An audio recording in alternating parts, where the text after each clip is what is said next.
It's not live yet. What are you streaming with? Live view? Oh, nice. Yeah. You have the Terra deck? Yeah, live view is like even better than Terra deck. I was looking at it. I mean, I didn't know. I just saw a lot of reviews for this and went with that one. Yeah, this Terra deck stuff is like a little cheaper, but Yeah. live view is the way to go. What's your main issue with it? The hardware just kind of sucks. Like this thing, the battery drains faster than I can charge it. Yeah, I just bought one of these things. Portable batteries, like $100. Oh yeah, yeah. That's what I use. How you feel?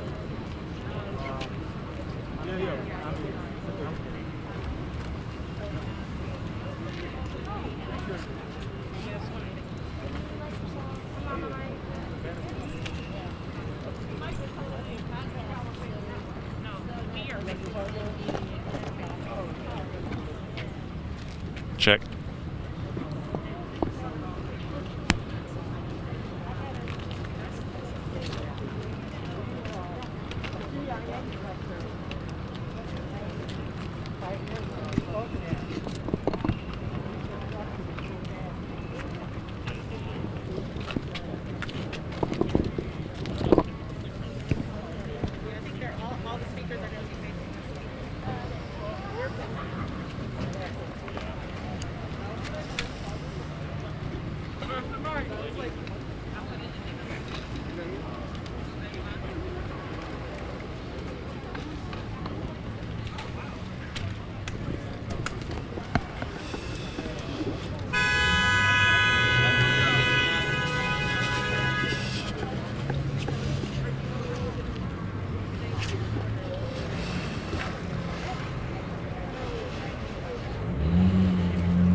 Is it alright if I kneel in front of you?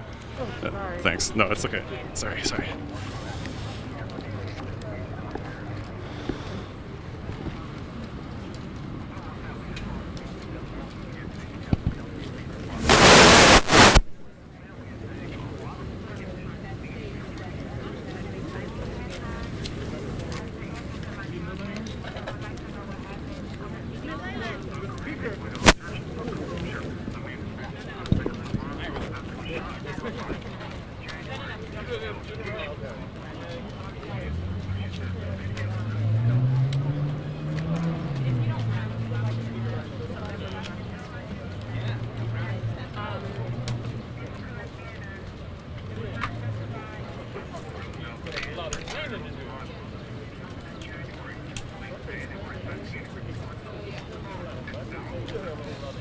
One.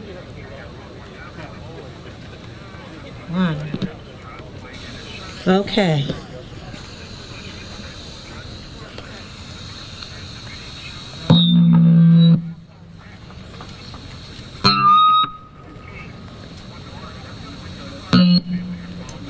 One.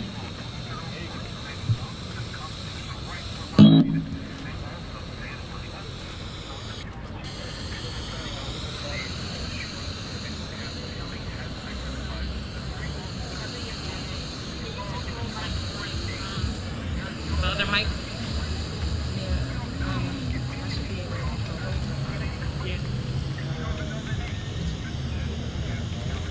On channel 2. You're trying to convert channel 1 on channel 1. Oh, you can't.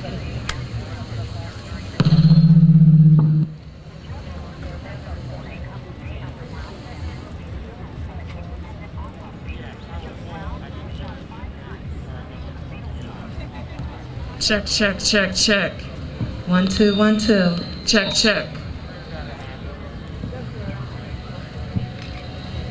You're not.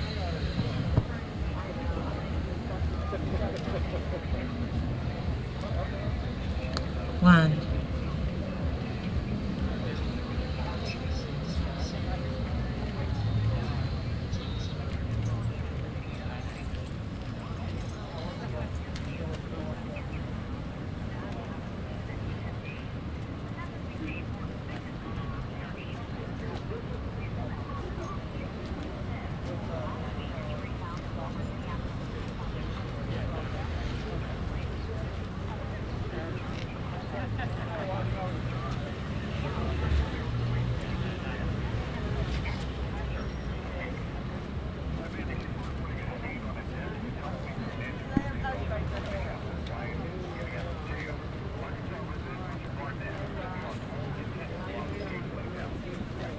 Hey everyone, thanks for watching. We're here outside the University of Pennsylvania in West Philadelphia. There's a protest by members and supporters of the MOVE organization. There's been a scandal. No peace!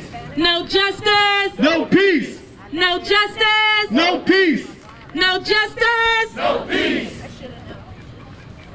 Black lives matter! Black lives matter! Trees lives matter! Trees lives matter! Delicious lives matter! Delicious lives matter! Black lives matter! Black lives matter! It's not a slogan. And we're not only talking about black lives when they end. Black life has to be treated with love, dignity, and respect. Every second of black life has to be treated with love, dignity, and respect. Compassion. We cannot ever forget the humanity of every single person. And we should not have to remind people of the humanity of our black people, of our black lives. I'm here with my good friends, like family. Mike and Pam here are such beloved people to me. These are people who are strong, powerful, resilient, and who shine magnificent light.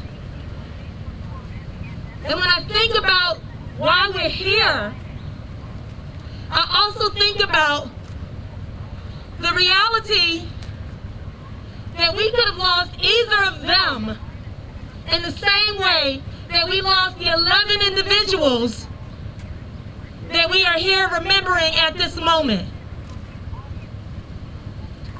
We talked about Tree and Delisha, and Mike remembers them for us. Mike might not have been able to be here to do that.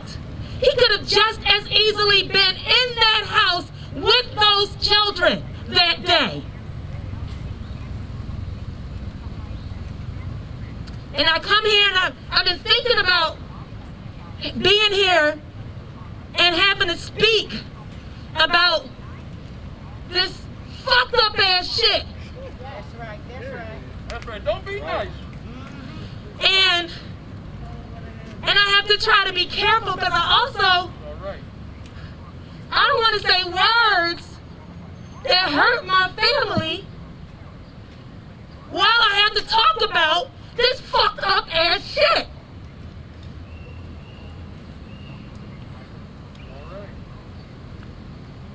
This shit is not theoretical. This is real. And these are real people who had life and had dreams and aspirations, who were loved intimately, who were known closely, whose lives were taken senselessly, thoughtlessly, with no regard. And then here we are, seeing how decades and decades and decades of further disregard was presented to them when they should have been honored and should have been loved and embraced and should have been able to rest in peace and power. Say it with me. Fuck UPenn. Fuck you, Penn! Fuck UPenn. Fuck you, Penn! And fuck Princeton. And fuck Princeton! And all of these motherfuckers who think that it is okay to disregard the humanity of anybody. Because we're not even only just talking about this moment. I mean, what was it, just a week ago when they had all of the other individuals whose lives they disregarded?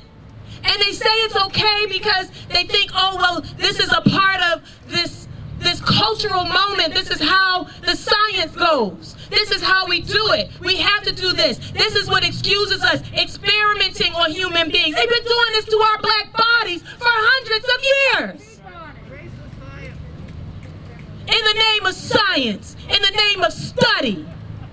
We are not subjects of study. We are human beings, goddammit, and our lives matter.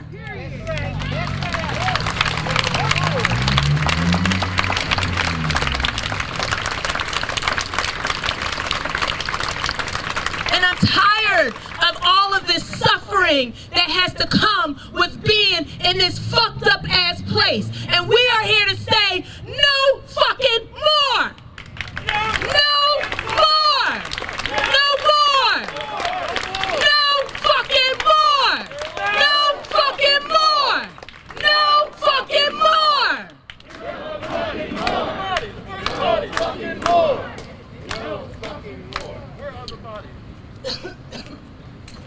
Excuse me. We're gonna have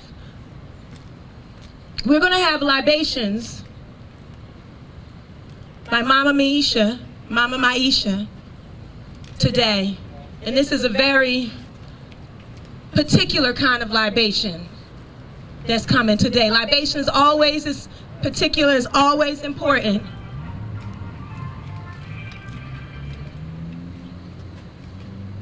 I don't want to. Here we go. Oh, okay. There we go. Thank you, Mama Maisha. You know, I've done hundreds of libations, but this one digs deep. Because in African tradition, ancestors are revered. This is why we pour libations, because we're supposed to remember them. We're supposed to honor them. We believe their spirit is still with us. And that we know we depend on their energy, their spirits, to guide us, to be the models of us of resistance, and to think of how they handle the remains of our ancestor children, who were some of the strongest of the ancestors because of their purity, because of their lives that they hadn't been tainted or touched by too much. So children ancestors are especially special to us.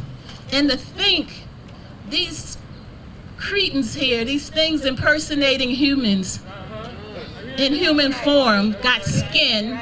I don't know what they are, but they lack humanity. They have no respect for us, living or dead. And not only do they have the remains of our babies, they got the remains of the Native Americans in there, and they're grave robbers, they're cultural interlopers, they're marauders. So this libation is to lift up the spirit of T and Tradita and all the other remains they still holding on to, the thieves that they are, grave robbers and spirit catchers. So we're going to start this libation calling out the names of these ancestors who we know resisted this kind of stuff, who fought against injustice, who fought about elevating all of humanity, but in particular those who are the most vulnerable. And our children are among our most vulnerable.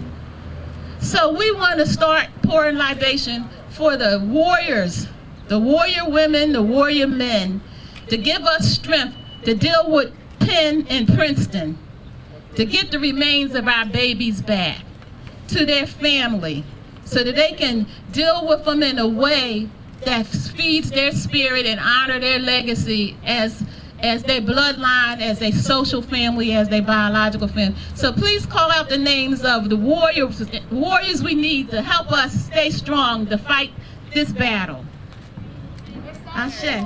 John Africa. Ashe. Reggie Shell. Ashe. Washington. Ashe. Silver Africa. Ashe. Nkrumah. Ashe. Africa. Ashe. Ashe. Ashe. Richard Wright. Betty Shabazz. Chief Sitting Bull, who fought for his people. Father Paul Washington. Father Paul Washington. For all the unknown remains in this building over here, the building need to be burnt down.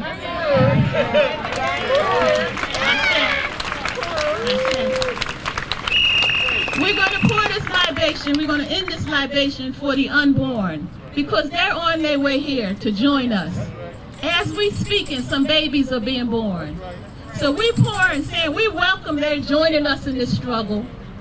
And that we want to make sure we clear some space for them, so because they're going to have to struggle. You can't avoid the struggle.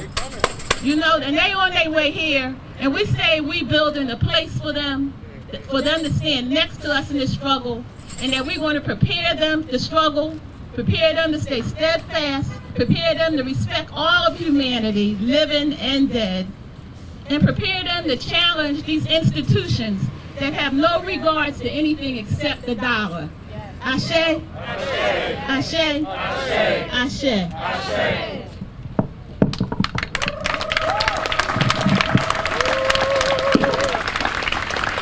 In a second, we're going to, you know, we all got these masks on because we're being safe, and we have little technical difficulties with this piece of plastic here, but we're going to get this open so we can wipe the mic and continue to be safe.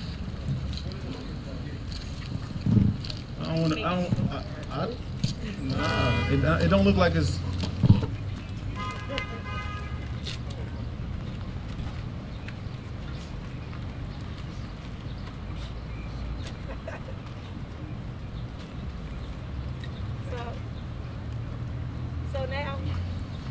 So now we are going to hear words from our brother who needs no introduction, Mike Africa Jr.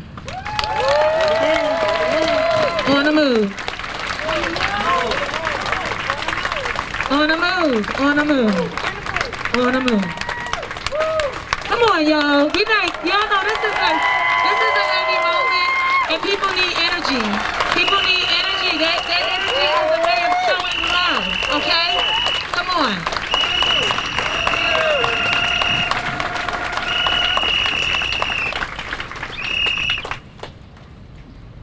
On the move. On the move. On the move. On the move. I can't. 1 2 1 2. On the move. On the move.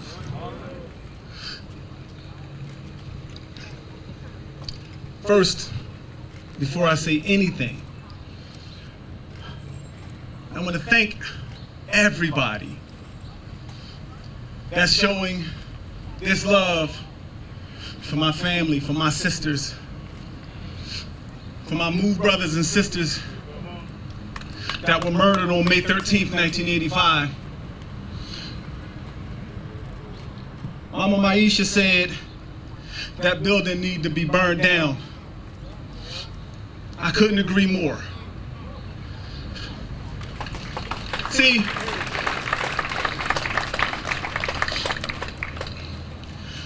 you have to bear with me. Ever since I learned about this thing, that keeps happening, and I can't stop it. I talked to my mom about it yesterday, and she was trying to encourage me to do some breathing exercises. And I'm trying to listen to her, but just bear with me. On May 13th, 1985, the government dropped a bomb. And they killed 11 people. 11 of my Move brothers and sisters. My family members. And when they did that, medical examiners were paid to find out what happened to these dead people. And they took my Move family, my brothers and sisters, to a lab, and they left them unrefrigerated. Their bodies were decomposing. And they did such an egregious thing at that point that they were fired and stripped of their license. The people that took over or were supposed to be taking over and continuing this job in an ethical way were the people that we are out here protesting against today. There's a shirt that Move have been selling for years, for decades. It has the helicopter on it, and it says, "Welcome to Philadelphia. Welcome to Philadelphia." But I crossed out his name. And there's a quote on this shirt that says clearly, "This was not an accident. This was deliberate murder. The circumstances surrounding it were horrible, and even more horrible to me was that the perpetrators basically were never in any way punished." And that is a quote from Dr. Alan Mann.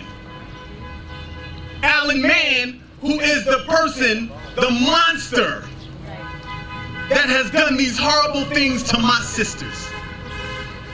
And my question is,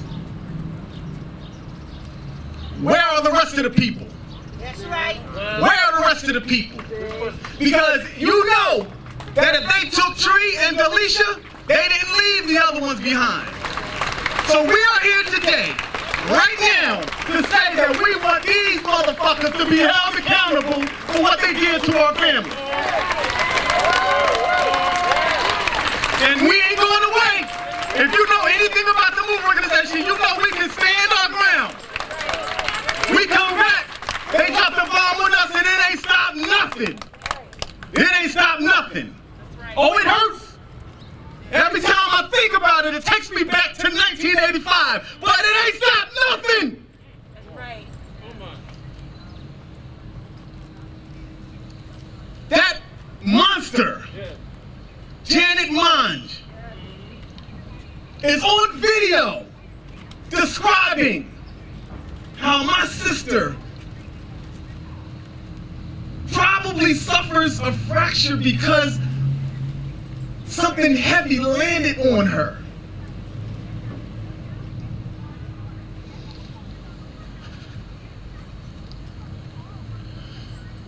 It is impossible to call these monsters people or women or men because they are monsters. Everything that Move was accused of being dirty, rotten, ugly, whatever, is exactly what these people are.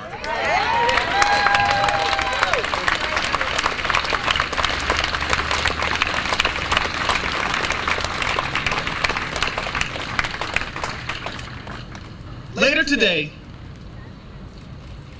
my dear sister Crystal from Black Lives Matter Philly and I are going to have a conversation. And I'm going to talk to you about my sisters and who they were and who the world was robbed of. We're going to talk about Tree and Delisha, 2 children. I mean, 14 years old, 12 years old, 2 children. I'm not going to take up any more time other than to say thank you all for coming out here today. And the fight goes on the move. On the move. On the move.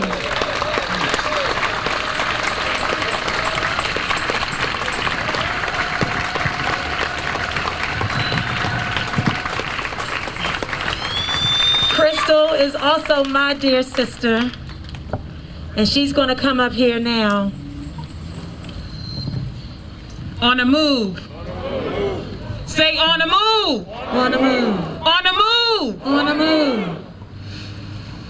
It is such an honor of my life to be in community with the Move family, freedom fighters like Pam Africa and Mike Africa Jr. And I am so happy to see as many people out here today to stand with the Move family.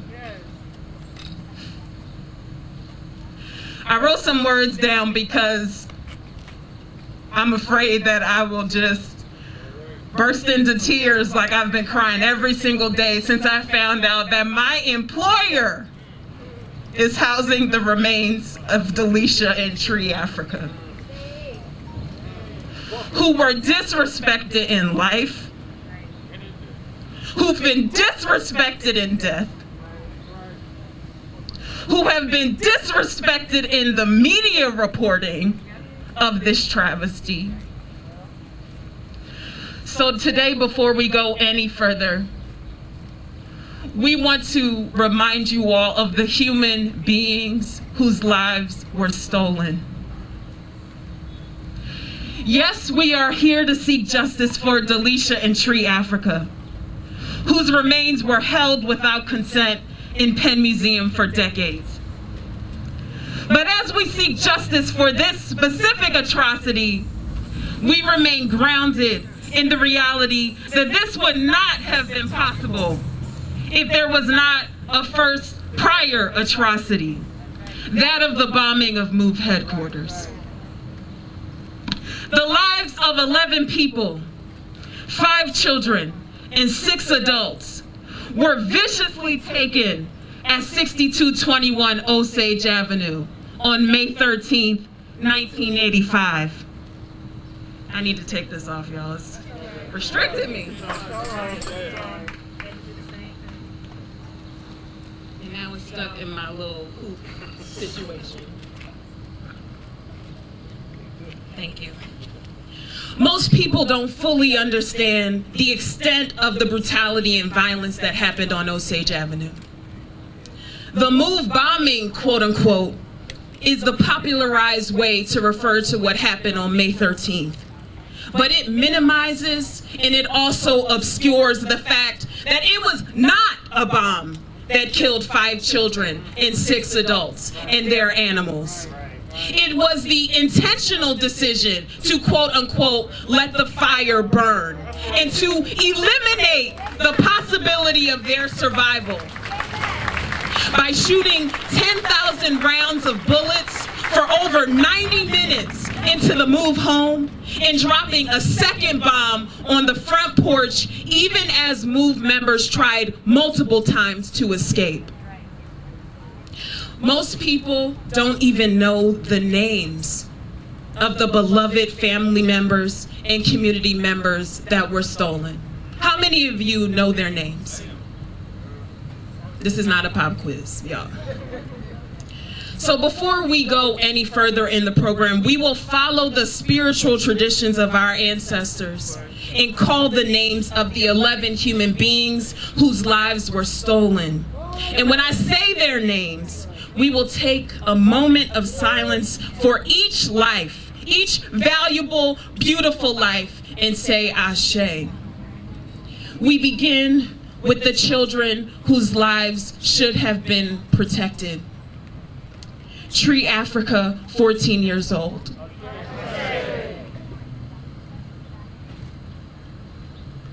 Delisha Africa, 13 years old. Netta Africa, 12 years old.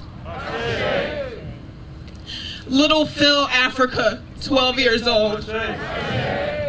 And Tamasa Africa, 9 years old.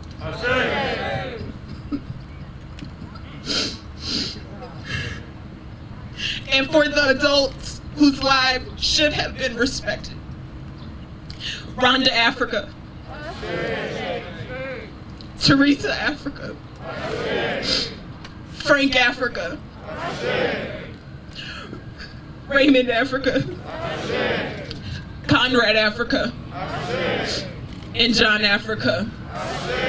Know their names. Remember their names. Today and always.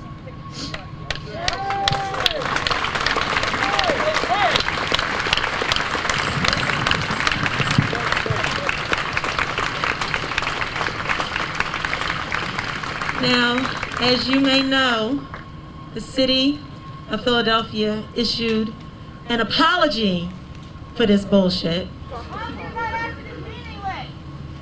And that's right. And that was done through Sister Jamie Gauthier, who's going to speak here now the reasons behind the decision to facilitate that.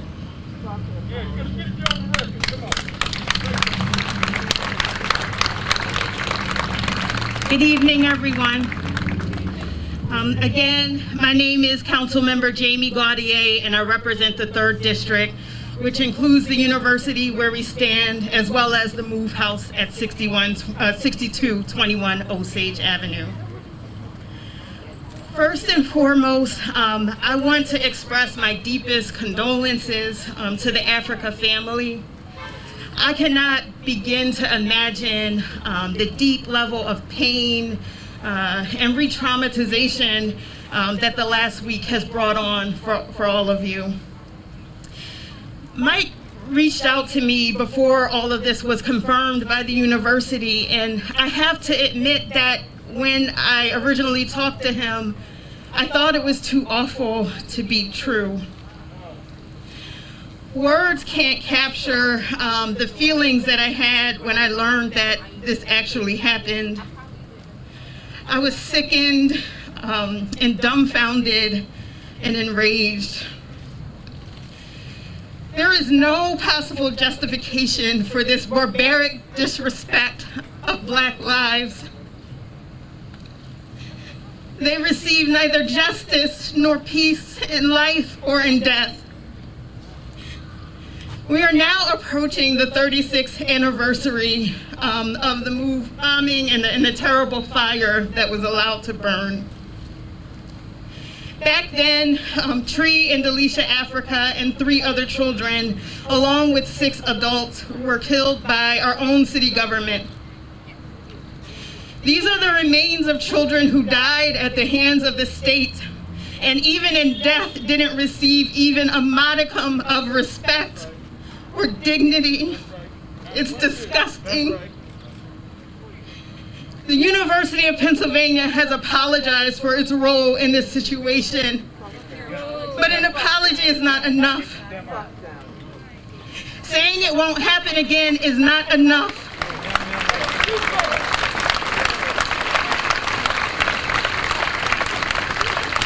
The damage is already done, and now everyone involved needs to be held accountable for their actions.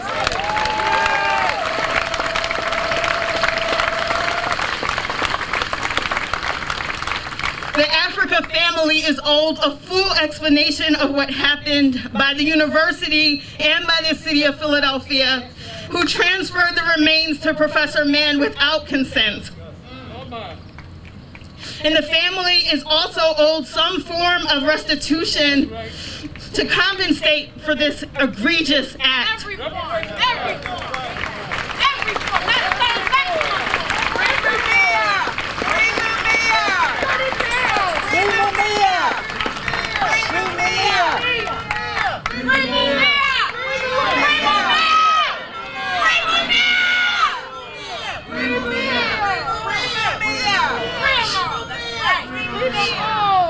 And both the UPenn and the city must make meaningful efforts towards reconciliation for our entire community.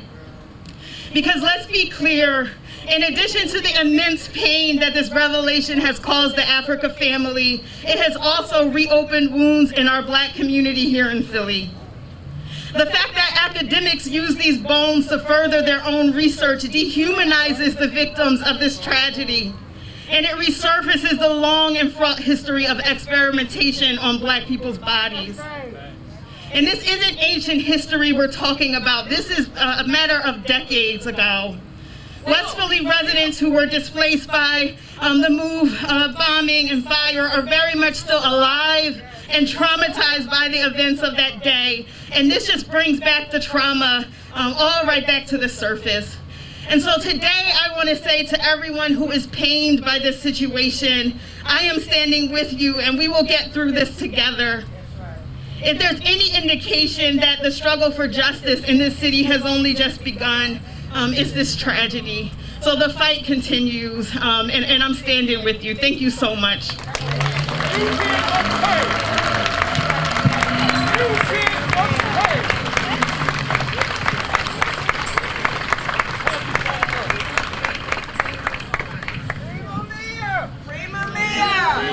Free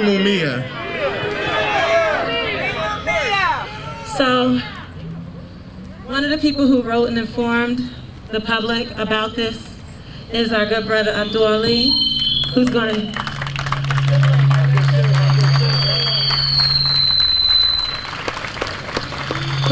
speak. Is that one? Who's going to speak and give some more information about the situation. Brother Abdul Ali? Our sibling, yes. Hello. Sorry. On the move. On the move. On the move.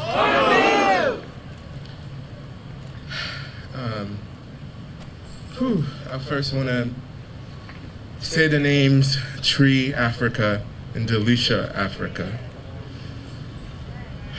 And I want us to just think about them for a moment in silence.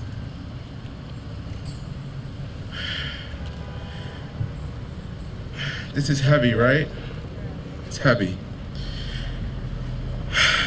So it was beyond enough when we found out over 2 years ago that Penn had the remains of about 53 people believed to be enslaved. 51 of them from Cuba, from a plantation in Vedado. And 2 crania from black people in the US.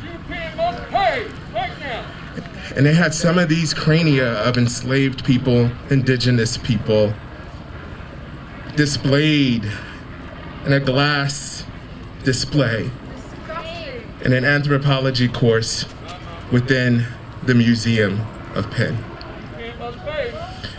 At that moment, when I heard that information, I was so upset. I created a change.org petition. I wrote an op-ed about it. There was some movement, some conversation about repatriation. About a year later, during the uprising, the conversation came up again because Police Free Penn put together some demands, and they expanded the demand that I had, which was repatriation. And there was also a student who wrote an article. Penn decided to say they're going to start a committee to consider the question of repatriation. Fuck their committee. Fuck their committee. Yeah, exactly. And so they said they were going to take the crania and put them in storage. Disgusting. Gross. Disgusting. No permission. Then we find out, about a year after that, that not only do they have the 53 crania of enslaved black people, but that they also have 14 crania of black folks dug up, grave robbed. And their burial site is where the Franklin Field is today. And their burial site is where the Franklin Field is today. And there's black bodies still underneath Franklin Field today. And they're in caskets and they're unnamed. That was too much. And then a few weeks ago we find out that Alan Mann worked with the medical examiner's office, and because Janet Monge was a PhD student, she assisted him in helping the medical examiner identify remains. Alan Mann worked for a day and some change. We know that because the city paid him a per diem of $300. Back then, per diems were $200 a day. So they worked for a day and a half with the medical examiner, and that was supposed to end their official engagement with these remains.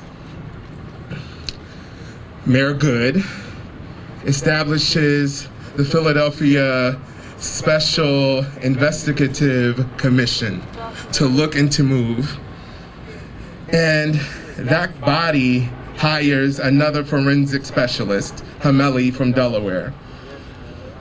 Hameli looks at the remains and says, these are of 5 children and 6 adults. And there was a discrepancy that man made. Man said that one set of remains was from someone older. And the only person they couldn't account for was Tree at this point. This is heavy, but I have to tell y'all.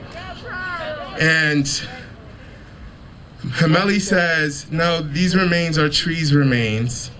There were other remains that man said he wasn't sure of, and that was the remains of Delisha.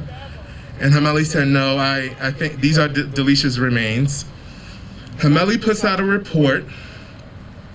Man contradicts that report in the press, further delaying the giving of these sacred remains to family, right? And so what happens next is Hameli has to re-examine the remains. He does this with some colleagues. And ultimately, he reaffirms his initial report, right? He says, this is the truth of what happened, and these remains belong to Delisha Africa and Tree Africa. The commission says to the medical examiner's office, release these remains using your normal procedures. Are you following me? Yes, sir. And so, family who were on the outside because moms were imprisoned held a ceremonial funeral for Tree in November of '85 because the city had yet to give them the remains. The remains finally were released in December 1985. The medical examiner was supposed to hand over all the remains. The funeral for Tree and her sister Netta was a joint funeral held on December 14th, 1985. So family who were on the outside, not mom, believed that they had buried Tree on December 14th, 1985.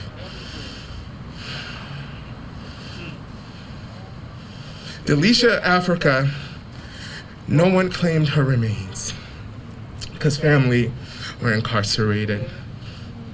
And so the city gave those remains to a politician who owned a funeral home. I forget his name at this moment, but I can find it again. He buried those remains in 1986. So why is it almost 36 years later, actually 35 years later, because that video where Janet is holding up some remains of Tree, that happened in 2019. So about 35 years since they were murdered by the state. They were held, parts of their sacred body were held in a box. And 2 researchers connected to the investigation early on were taking the remains between university, treating Tree and Delisha like an academic game of hot potato. This is disgusting. This is gross. This is disgusting. This is gross. This is not normal. This is not right. This is not okay.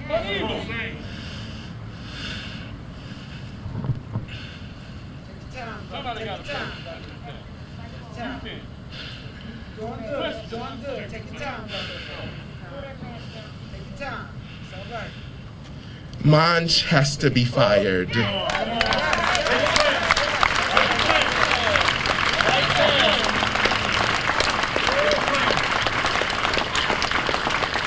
I stand firm in the demands of MOVE. Free Mumia Abu Jamal. Free Mumia Abu Jamal. Free Mumia Abu Jamal.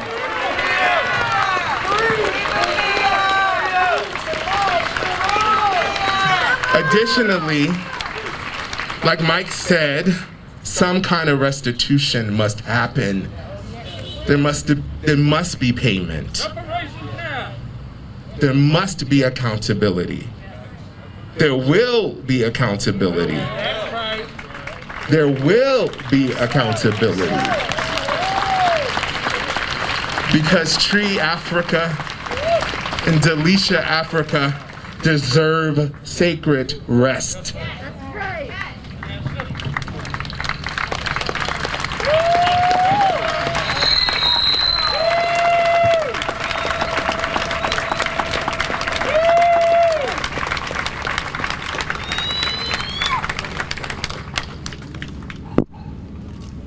So,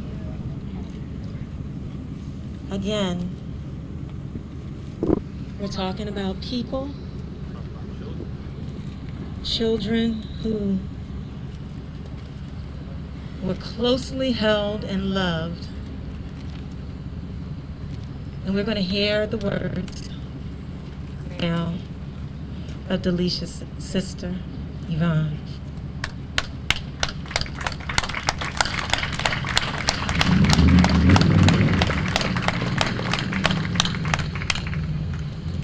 Yvonne sent this statement over, and I'll just read it now.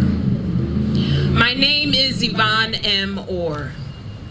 Although I can't be with my family in person today, I wanted to inform the people of the treachery of this government. It is still perpetuating against my MOVE family.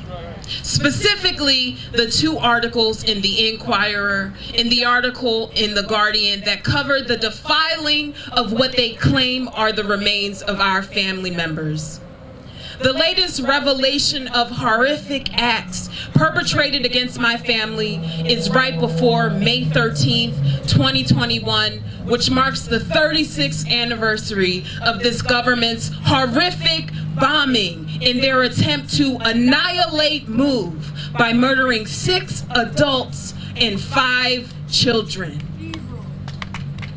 As family members tried to escape the burning home, they were literally shot back into the house to burn alive. The very idea that we didn't attempt to claim the bodies and we left our relative remains are falsehoods. Let me repeat that. They are falsehoods.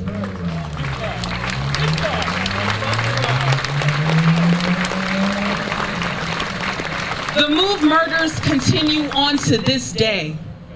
Between August 2018 and December 2019, I fought with the PA Department of Corrections to get them to treat my father, Delbert Orr Africa, Delisha's father also, for what I suspected was a serious health issue that he was having.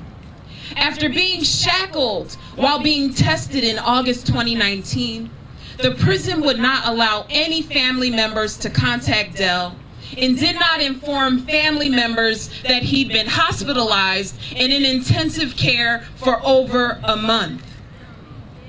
The horror continued for me when my father's lab results finally came in 3 months after being tested that he had prostate cancer. I begged doctors to start treatment on Daddy between October 2019 all the way up to the day of my father's release on January 18, 2020. By then, his body had been mutilated by lack of medical care.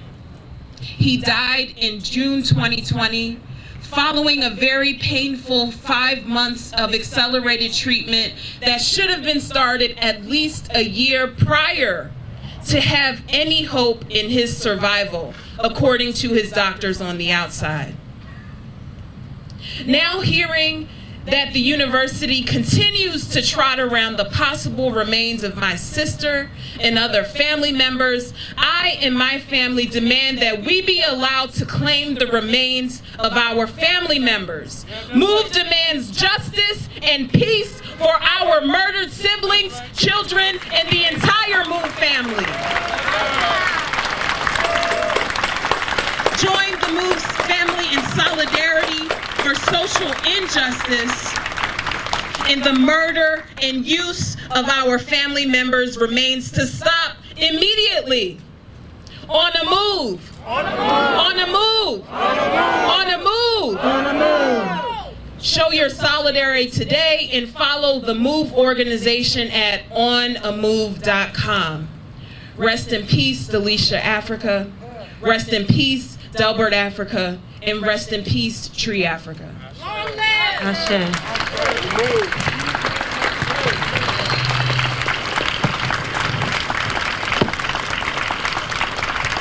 Now, to just give a little bit of information to further contextualize what happened on that day in 1985, May 13th, Pam Africa is going to say a few words. Right.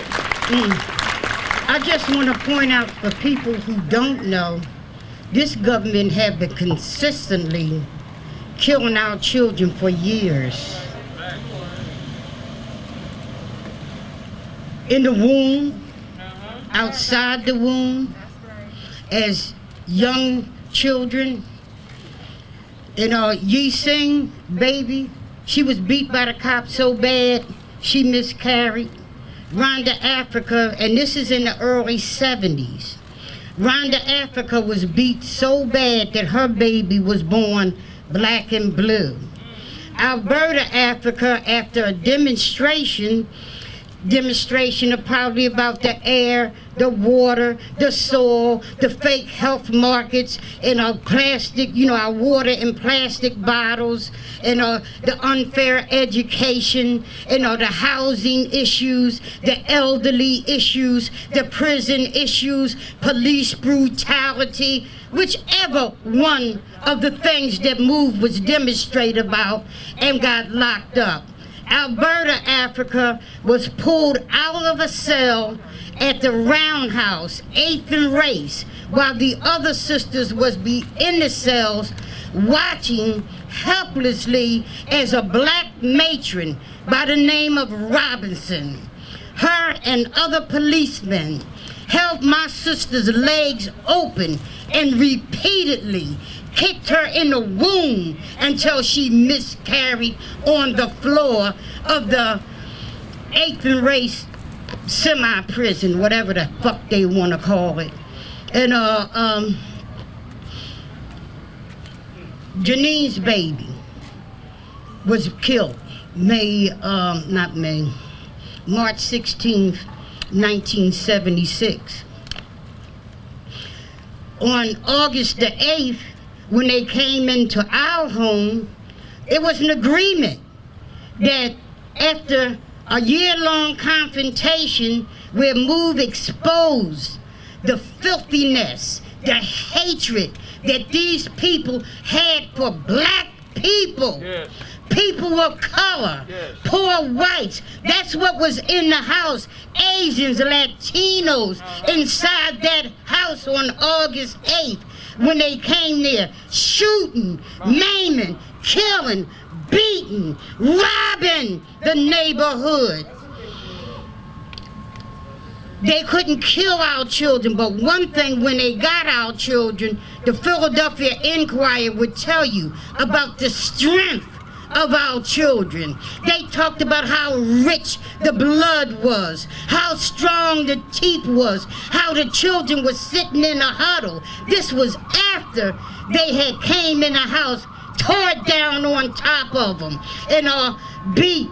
It's one picture on August 8th. It shows where, and I believe it was with Africa.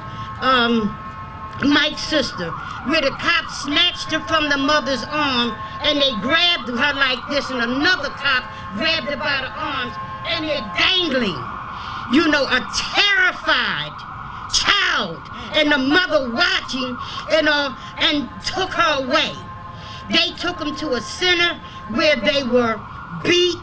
And I'm not talking about what Mike was talking about when they came down in Richmond. Everybody's talking this bullshit about, I'm up, talking that bullshit about our children should not have been in the house on August 8th.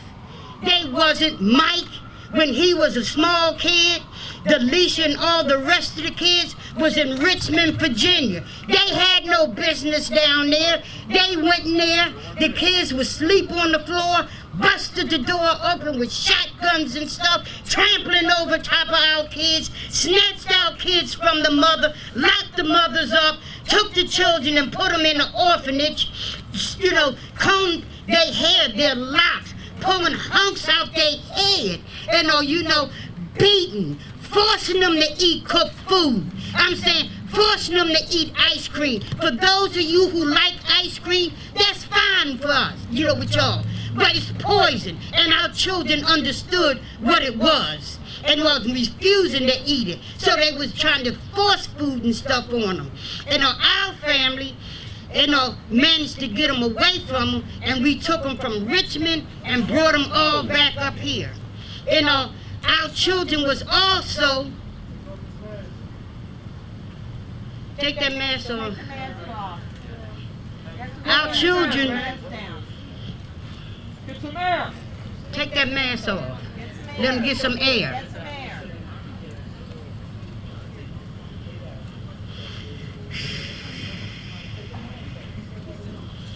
Yeah, he need to get some, okay. Where was I at, in Richmond? No, I'm all the way up into New York now. And the police went up there. Went in the house with guns and everything that they could. Arrested every man, woman, and child. Our children was in Richmond. They was in Rochester. They forced everybody back down into Philadelphia. On the day of May 13th, May 12th, May 11th, May 10th, there wasn't a damn thing going on. Nothing. They came in like thieves in the night, came in with bulldozers, every form of, horrible shit that they can bring to kill. They also, Delisha and all the children were not in the house on May 13th. They were doing what they usually do. They was shopping, food shopping, down 9th Street with a supporter by the name of Gloria Cheeks. When she got back and saw all the cops around the house, because they wasn't there when they went shopping, the cops lifted the blockade up, escorted the children back into the house, knowing full well what their plans were. They deliberately killed 11 black men, women, and children. Every day, our kids was at Cobb's Creek swimming, not with the water, but against the water. Swimming, building strength, exercising. They could have took them at any time. They could have took our family at any time. We moved around. This plot was a plot to kill off the MOVE organization, and especially John Africa. But today, that bomb that they dropped on our family is exploding 36 years later. Because what this brings out is the ugliness. Why the fuck was them cops at our house on August 8th? Why did they kill Janine's baby? Why did they beat Alberta's baby out the womb? Because they were trying to kill off the power of John Africa. On the move, food for thought, and tear this motherfucker down. All right, on the move. On the move. That's Pan Africa.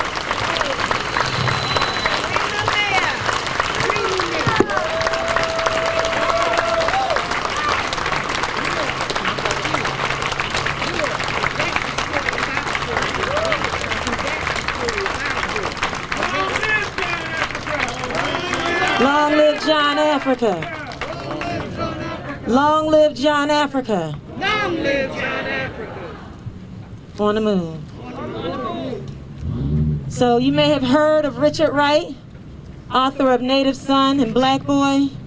His daughter, Julia Wright, has delivered this message to my brothers, sisters, siblings of MOVE.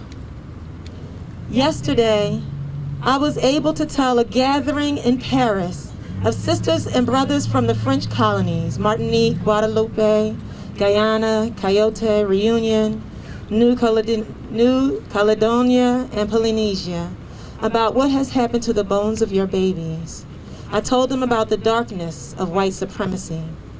I told them that since slavery, we have been black Antigenese crossing over into the Forbidden City to claim the remains of our slain ones, to bury them with our ancestral rights, because beyond the laws of the masters, there are moral laws, and we are writing these laws with our flesh. Here are some words of feedback concerning your ordeal from the representative of Lenapeltier and France, Sylvian Duez. This is solidarity. Julia, what you told us at our gathering yesterday about the bones of the MOVE children made my blood ice over. All of my thoughts go to MOVE. At the time you were speaking, I was standing with my sisters and brothers from Kanaki, New Caledonia, and what MOVE is going through is an echo of their struggle to retrieve the head of their chief, Atai.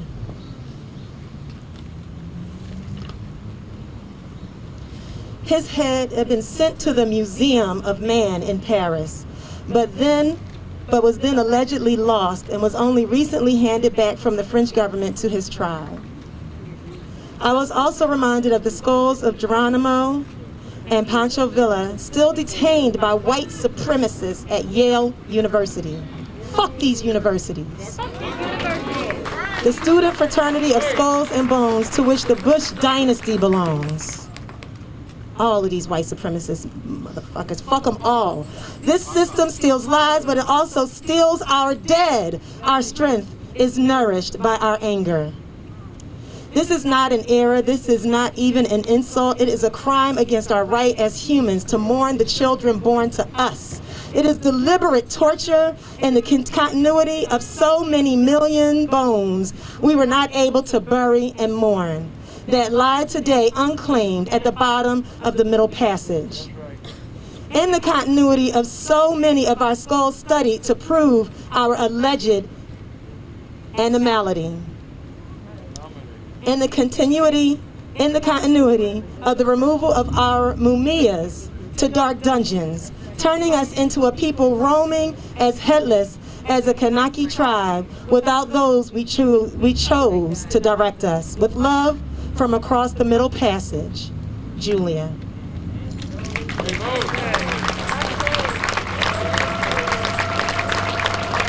Y'all about ready to take the streets? Let's do it. We are going to have some words of closing from Mama Maisha from this part of this moment, and then we are going to take the streets.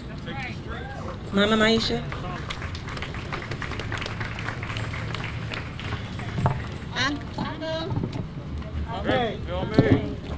While we're talking about the remains of our children, there's a lot of unfinished work we have. The Wilson Good street sign is still up. 59th and Overbrook Avenue. That was one of the earlier signs of disrespect and disregard when they named the street after Wilson Good. And we placed a beautiful shrine there as a remembrance. And the city moved it. So they won't even 2 years ago, they won't let us even have a shrine to remember them that we placed at that evil Wilson Good sign, 59. So Jamie, when you talk about things need to be removed, that street sign need to go. We haven't forgotten that. That street sign needs to go also. And I just want to close with a solidarity statement from Dr. Milan and Karenga before we march.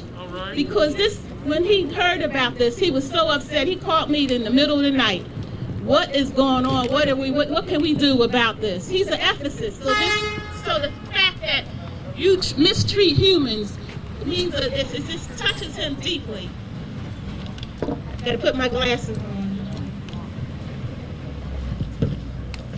The recent revelation of desecration of the bones of the 2 children who were killed in the brutal, inhumane, unjust, and unjustifiable bombing of the Move communal house in 1985 speaks once again to the depraved and racist disregard too often shown towards Black people and Black bodies, living or deceased.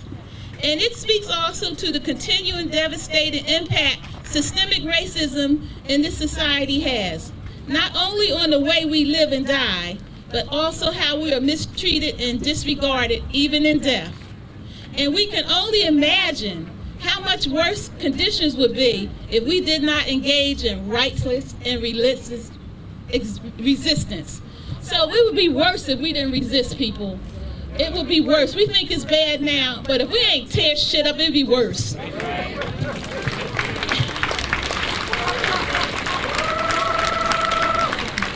It reminds us of the long, sordid, and savage history of this country's failure to treat Black people living and deceased with dignity and due respect.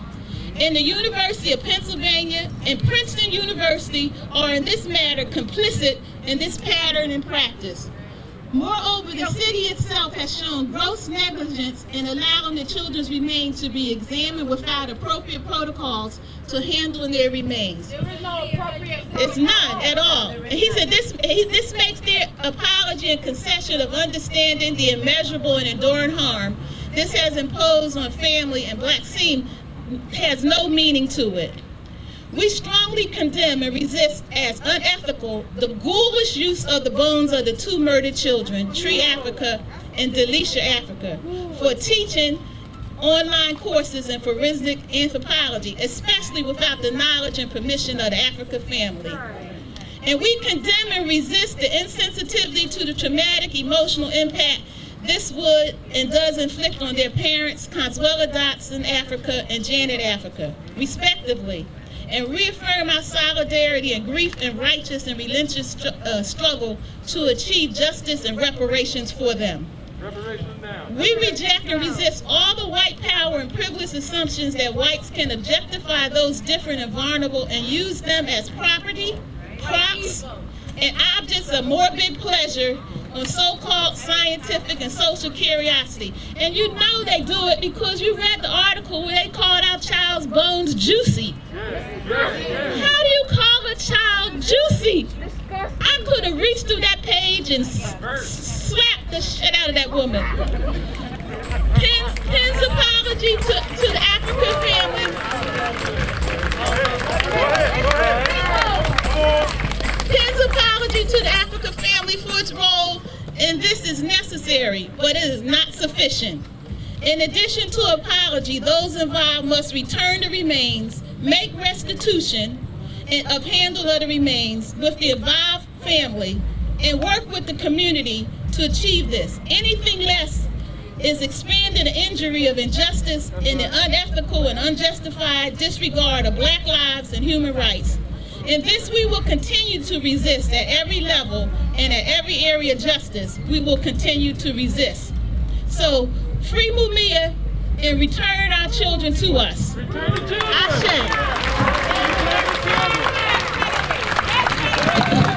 Take the Wilson Good Street sign down.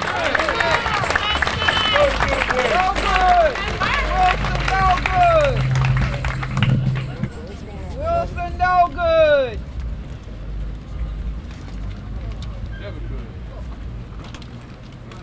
On the move. On the move. No justice. No peace. No justice. No peace. No justice. No peace.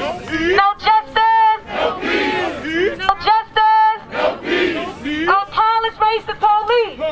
No justice. No peace. No justice. No peace. No justice. No peace.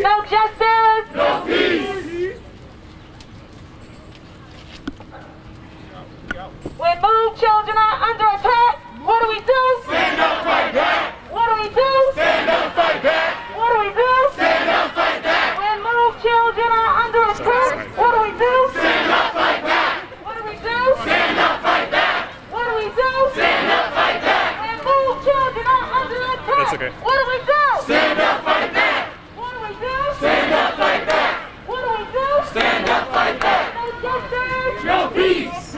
Justice. No peace. No justice. No peace. No justice. No peace.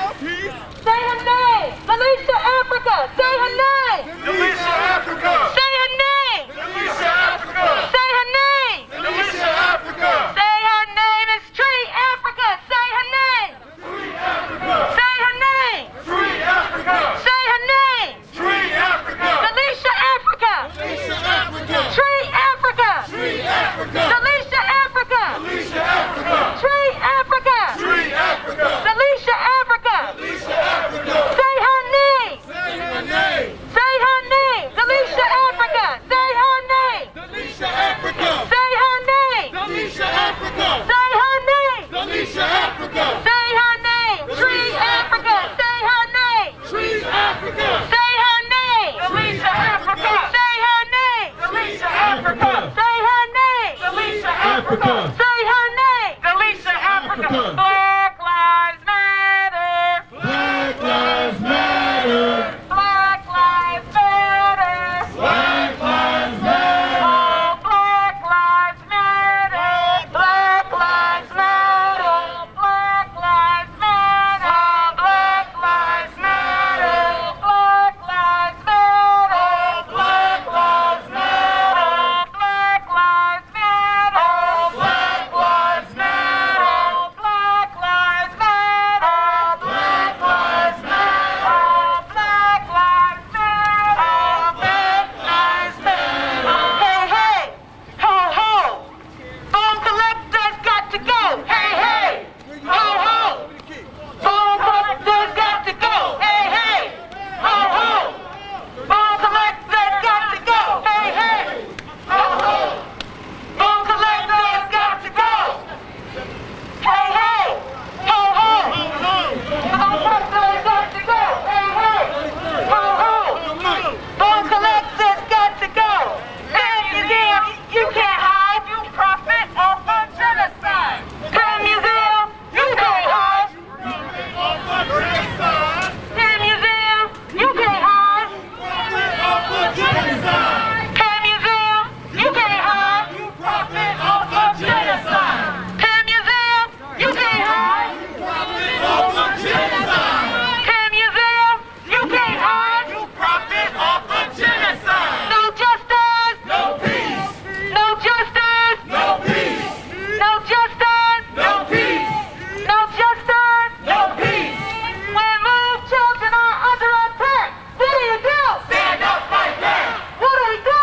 Stand up, fight back. What do we do?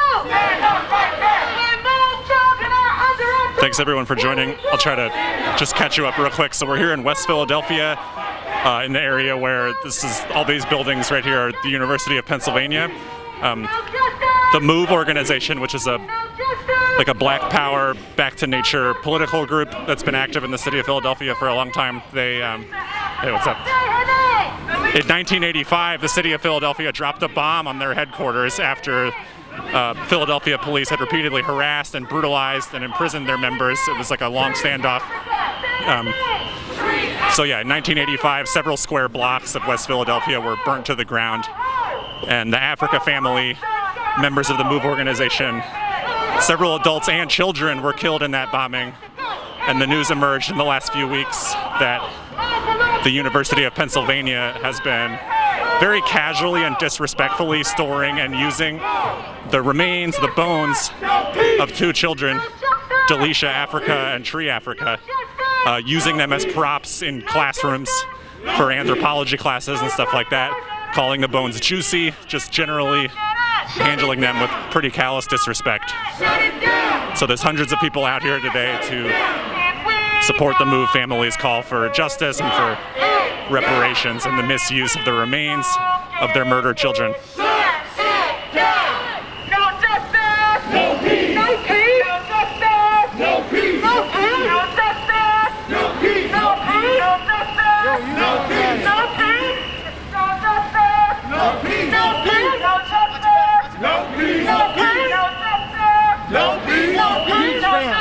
Thank you. And if we don't get it, shut it down. If we don't get it, shut it down. If we don't get it, shut it down. If we don't get it, shut it down. If we don't get it, shut it down. And if we don't get it, shut it down. If we don't get it, shut it down. If we don't get it, shut it down. If we don't get it, shut it down. If we don't get it, shut it down. If we don't get it, shut it down. And if we Hey, I'm live right now. You want to chat for a second? if you don't want that, that's totally fine. If we don't get it, shut it down. If we don't Okay. get it, So, shut it down. If we don't get it, shut it down. Do you mind just quick? If we don't get it, shut it down. All right, I'll see if I can catch you later. Okay, all right, thank you. Shut it down. That if we don't get it, shut it down. When the move family So the guy in that white car just said I was there. I think he was referring to the move bombing. I'm not sure. But it's very strong local history in West Philadelphia. Many people who live here were alive during the move bombing. Many people lost their homes. It's not really very far from the city's memory. Stand up, fight back. When the move family is in the center. What do we do? Stand up, fight back. So marching in front with the Free Mumia sign, that's Mike Africa Jr. He's one of the surviving members of the Move family. His sisters were killed in the bombing, and you saw him speaking at the rally earlier about, you know, what it's like to discover that the University of Pennsylvania has been treating his sister's bones with, you know, an extreme lack of respect and just treating them as props or something to be played with and treated casually. Shut it down. If we don't get it, shut it down. If we don't get it, shut it down. If we don't get it, shut it down. If we don't get it, shut it down.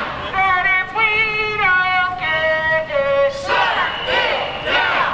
No justice, no peace, no peace, no justice, no peace, no justice, no justice, no peace, no justice, no peace, no justice, no peace, no justice, no peace, no justice, no peace. Say a nay, Alicia Africa. Say a nay, Alicia Africa. Say a nay, Alicia Africa. Say a nay, Alicia Africa. Say a nay, Alicia Africa. Say a nay, Alicia Africa. Say a nay, Free Africa. Say a nay, Free Africa. Say a nay, Free Africa. Free Africa. Free Africa. Free Africa. Free Africa. Free Africa. Free Africa. Say a nay, Free Africa. Say a nay, Free Africa. Say a nay, Free Africa. Say a nay, Free Africa. When those children are under attack, what do we do? Stand up, fight back. What do we do? Stand up, fight back. What do we do? Stand up, fight back. When those children are under attack, what do we do? Stand up, fight back. What do we do? Stand up, fight back. What do we do? Stand up, fight back. If we don't get it, shut it down. If we don't get it, shut it down. If we don't get it, shut it down. If we don't get it, shut it down. If we don't get it, shut it down. Said if we don't get it, shut it down. Say her name. Say her name. Alicia Africa. Say her name. Alicia Africa. Say her name. Alicia Africa. Free Africa. Free Africa. Say her name. Free Africa. Say her name. Free Africa. Say her name. Free Africa. Alicia Africa. Alicia Africa. Say her name. Alicia Africa. Say her name. Alicia Africa. Say her name. Alicia Africa. Free Africa. Free Africa. Say her name. Free Africa. Say her name. Free Africa.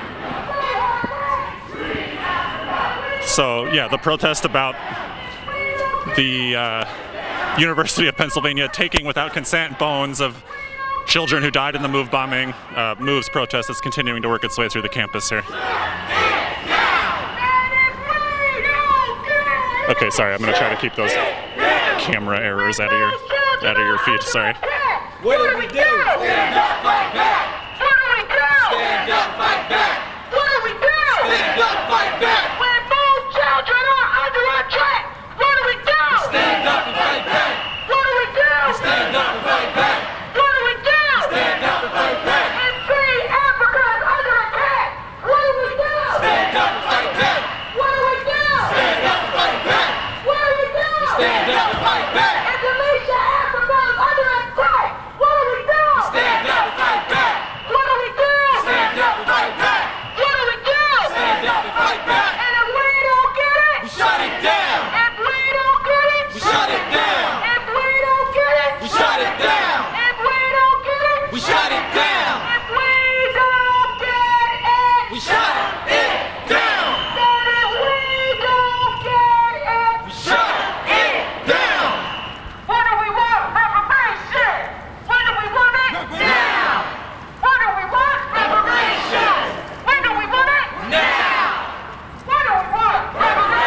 So the protest is now holding up the intersection of Spruce and 38th in West Philly, sort of in the heart of the UPenn campus area.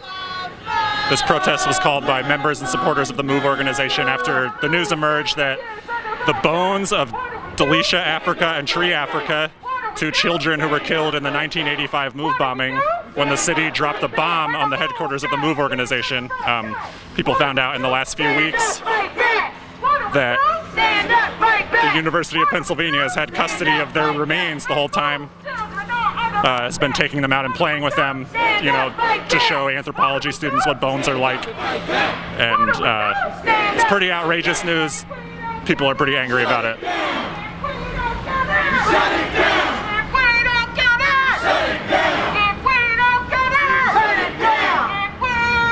So earlier the rally heard from Mike Africa Jr. as well as Pam Africa, who are both surviving members of the MOVE organization.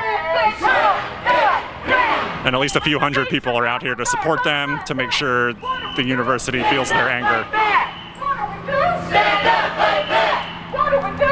Stand up, fight back! Treat Africa under attack! What do we do? Stand up, fight back! What do we do? Stand up, fight back! What do we do? Stand up, fight back! And if we don't get it, shut it down! If we don't get it, shut it down! If we don't get it, shut it down! If we don't get it, shut it down! If we don't get it, shut it down! Said if we don't get it, shut it down! What do we want? Reparation! What do we want it? Shut down! What do we want? Reparation! What do we want it? Now! So people have been taking up one lane of 38th here. It looks like they're moving to shut down the whole street. What do we want? Reparation! What do we want it? Right now! And if we don't get it, shut it down! We don't get it, shut it down! If we don't get it, shut it down! If we don't get it, shut it down! If we don't get it, shut it down! If we don't get it, shut it down!